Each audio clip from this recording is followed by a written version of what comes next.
বিভিন্ন জায়গায় অবৈধভাবে টাকা দিয়ে ভোট কেনার উদ্যোগ হচ্ছে। সুষ্ঠু গ্রহণযোগ্য নির্বাচন হলে অবশ্যই যেগুলো ফলাফল আমরা মেনে দিব, কেন মানব না? নির্বাচনটা সুষ্ঠু করা তো আমাদের সবার সমন্বিত দায়িত্ব। বিএনপি তো সেই রাজনৈতিক দল, সবাই জানে একটা অবাধ, সুষ্ঠু এবং গ্রহণযোগ্য নির্বাচন হলে ইনশাল্লাহ আমাদের বিজয় অবশ্যম্ভাবী।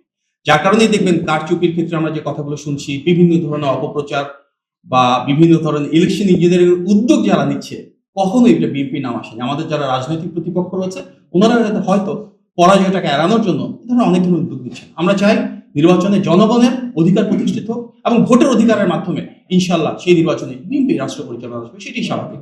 আপনারা তো দেখেছেন, এর ভিতরে আমরা শুনছি অনেক কথা যে ভোটের ক্ষেত্রে অর্থের আদান প্রদান, যেটা ঢাকা 15-তে আমরা গতকালকে দেখলাম, বিভিন্ন জায়গায় অবৈধভাবে টাকা দিয়ে ভোট কেনার উদ্যোগ হচ্ছে।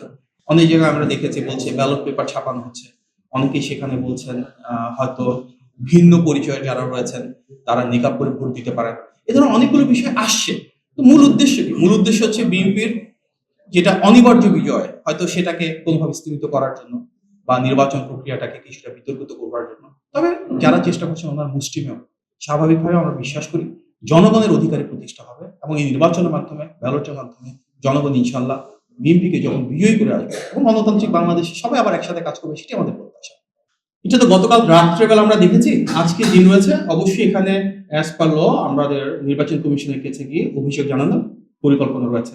আমি এই বার্তার বিষয়ে অবগত নই, আমি দেখিনি। তবে আমরা অন্তর্বর্তী সরকার, নির্বাচন কমিশন এবং আইন শৃঙ্খলা বাহিনীর প্রত্যেকের উপর আস্থা রাখতে চাই, জনগণের মতন করি যে আমরা সবাই মিলে, প্রতিটি রাজনৈতিক দল যদি দায়িত্বশীল আচরণ করে তাহলে ইনশাল্লাহ নির্বাচনে সহিংসতা ফিরিয়ে শান্তিপূর্ণভাবে আমরা জনগণের ভোটের অধিকার প্রতিষ্ঠা করতে পারবো।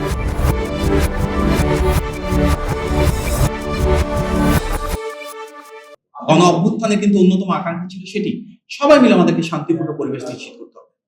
না, আমরা আশাবাদী জনগণ এখানে স্বাভাবিকভাবে ভোটের অধিকার প্রতিষ্ঠা করতে চান। দীর্ঘ প্রায় 18 বছর মানুষ ভোট দিতে পারে নাই। প্রত্যেকের ভিতরে একটা উৎসবমুখর পরিবেশ রয়েছে এবং সহিংসতা না, শান্তিপূর্ণ আচরণ থাকবে, সেটি আমাদের প্রত্যাশা। বিএনপি সবচেয়ে বড়, সবচেয়ে জনপ্রিয়, সবচেয়ে দায়িত্বশীল রাজনৈতিক দল হিসেবে যেন ইতিবাচক পরিস্থিতি থাকে এবং সব রাজনৈতিক দলকে আহ্বান করবে যেন শান্তিপূর্ণ পরিবেশ নিশ্চিত করতে যার যার জায়গা থেকে ভূমিকা রাখে। কারণ একটি গণতান্ত্রিক রাষ্ট্র ব্যবস্থায় যারা রাষ্ট্র ক্ষমতায় থাকবে এবং যারা বিরোধী দলে থাকবে প্রত্যেকেরই কিন্তু অনেক বড় গুরুত্বপূর্ণ ভূমিকা থাকে।